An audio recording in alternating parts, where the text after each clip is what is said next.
everyone, welcome to my channel. I hope you all are doing well. It's hard to believe we are already at the end of October. I was actually able to get quite a few pages done this month, for me at least, so let's get to it. I'm recording outside because it's such a nice day, so pardon any wind or bird noises.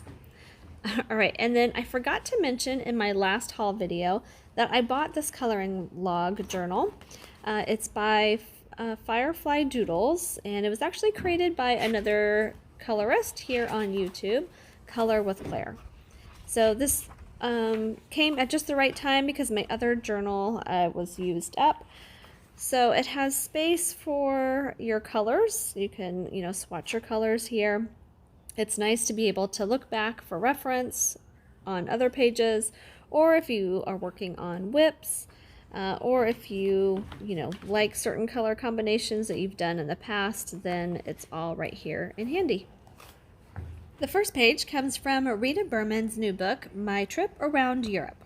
Hopefully I translated that right. This is the cover page.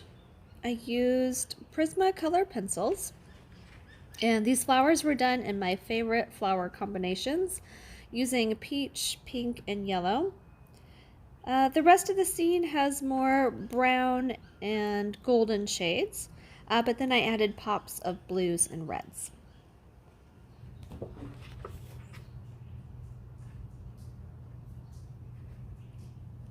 My color inspiration came from the artwork on the front cover. Next page is from Yippee Kawaii Mandala Magic Volume 2 by Danny Banani of Unusual Suspects. So gearing up for Halloween pages, I wanted to pick this alien UFO page. Teamwork Makes the Beam Work is the title. And I used some brush pens and Crayola color pencils, and a white Posca pen for those little highlights on the glass dome. I wanted more of a lime green dominant palette, but I ended up using a lot more colors than I originally planned, but I think it turned out good.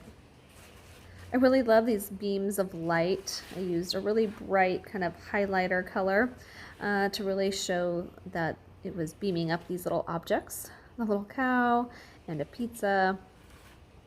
I think I say it every time, but it is so cute. It's always fun to color.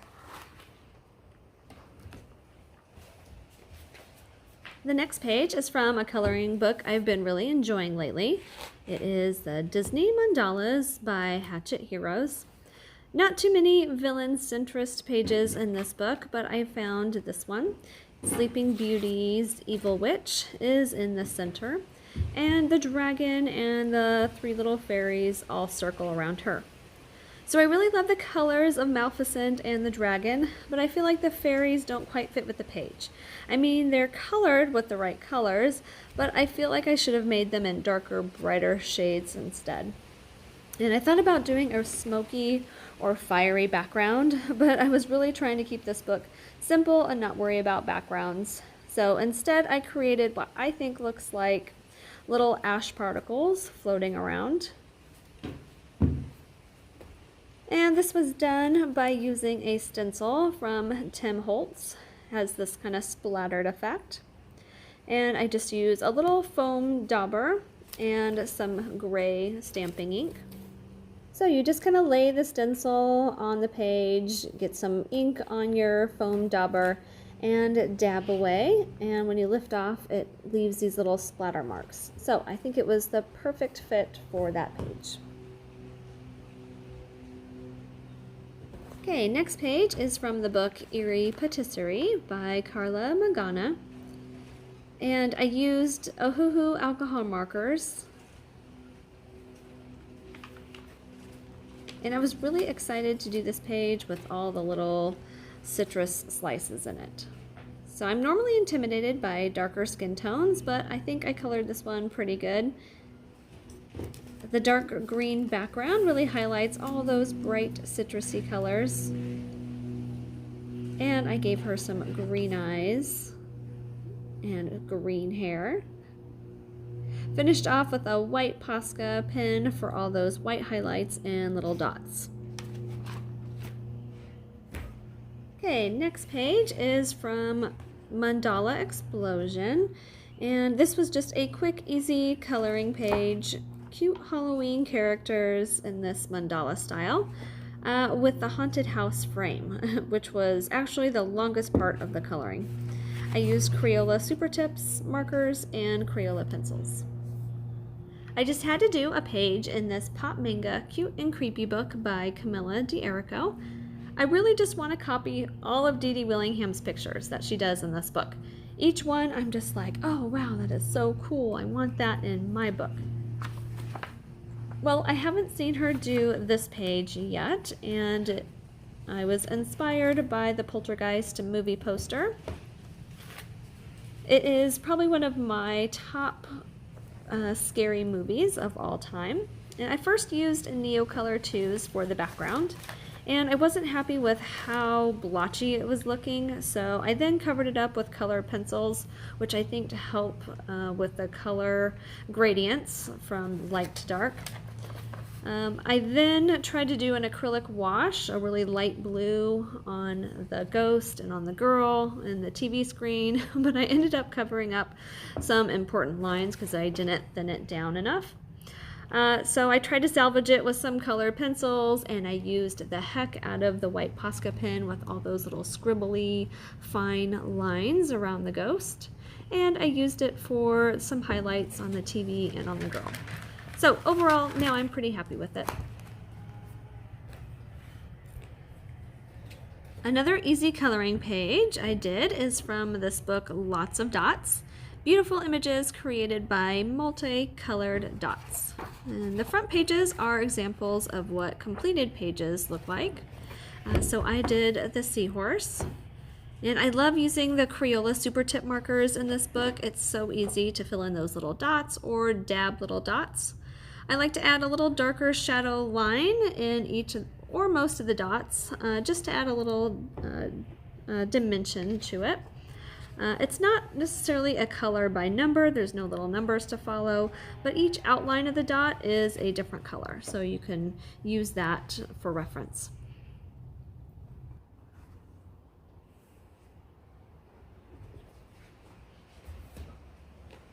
So if you've seen my last videos, you know that I am obsessed with these Grimm books. They are perfect for Halloween. This one is A Little Grimm World Halloween version by Black River Art. The images are grayscale, and trying to learn the best technique for grayscale, I wanted to just copy the front cover to have a good reference. I do a base layer with alcohol markers and pen pastels for the larger areas like the background. And then I use color pencils to get more depth and contrast. So I needed to step out and try one on my own, so I picked this page. This kind of cute and creepy at the same time little girl. She has a cat ear headband, kind of alien eyes, and then she's riding this scooter with a skull head and top hat with little butterflies floating around. I love the color combination that I picked, the pink, green, and purple. So yeah, that was fun too. All right, and then here is A Little Grimm World. This is not the Halloween one. More like fairy tale, Alice in Wonderland pictures in this one. Again, this was the very first one that I did from the series, and just again copied the front cover, used alcohol markers and pan pastels for the face and dress on this one, and then use color pencils again for creating that depth and contrast, and some white Posca pen to help highlight certain areas. Yeah, I really loved how that one turned out. So again, stepping out on my own on this book, I decided to do this page.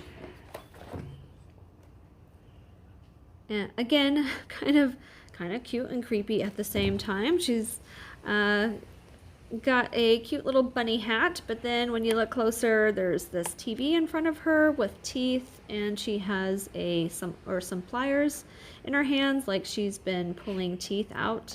So yeah, very kind of creepy, but I love the colors. I used pan pastel, a dark blue, and black for the background, and then skin tone markers, and then color pencils to finish it off.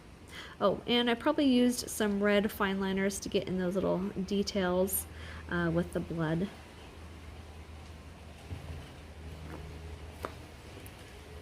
All right, that's it for those books.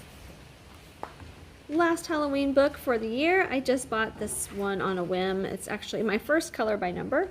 Paper Cut Art Halloween color by number, and it looks like layers of pieces of paper, which I thought was kind of cool. So my first page I used color pencils. I used some Black Widow Monarch color pencils and supplemented with Castle Art color pencils. They laid down okay. They kind of had a wax bloom pretty fast using those. And then on Instagram I saw someone use this, keep the edges white. So I ran a Posca pen around the edges. I don't know if I like that better or not. So I did another page, and this is the Dracula page. This one I used Ohuhu markers, which colored up pretty fast, a lot faster than colored pencils. And then I decided to do the white Posca outline on that one too. So I'll show you a side-by-side comparison. Alright, so lighting from camera to video is a little off, but there you can see on the left there is no white Posca outline, so I can't really decide what I like better. Yeah, they're both good, I guess. Alright, and then the next page I did is this one, Trick or Treat. It looks like a cookie pan full of decorated cookies. And I struggled with this one. I think this cat has probably 10 layers of different things on it. I first tried Prismacolor pencils, and they just weren't blending and mixing and laying down like I wanted. So then I tried polychromos. That wasn't working. So then I finally went over it with some Crayola Super Tips. And then I finally just decided to do Crayola Super Tips for the rest of it. So yeah, I think they look like little gingerbread cookies. Yummy. All right, next page, last page I did is this one. I'm pretty happy with it, although I started out with a lighter shade of gray. The cat and dog are supposed to be black, but I wanted to do like gray so you can see the shadow lines around the bones to help it make it look more like it's, you know, popping out. But then I didn't like the light gray, so I went over it with a darker gray. You can see the dimension around the flowers, but not around the cat and dog. So anyway, that was it. I hope you guys enjoy, and happy coloring and happy Halloween.